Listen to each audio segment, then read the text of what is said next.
Isa po tayo ng isang sitaw na may oyster sauce. At ang malupit na halo, hipon. Ayan po, isang damakmak na hipon.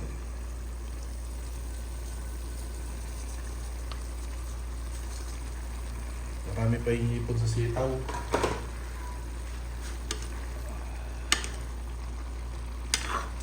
Hipon na may sitaw yun. Hipon Na may sitaw. na may sitaw. Sitaw na may hipon.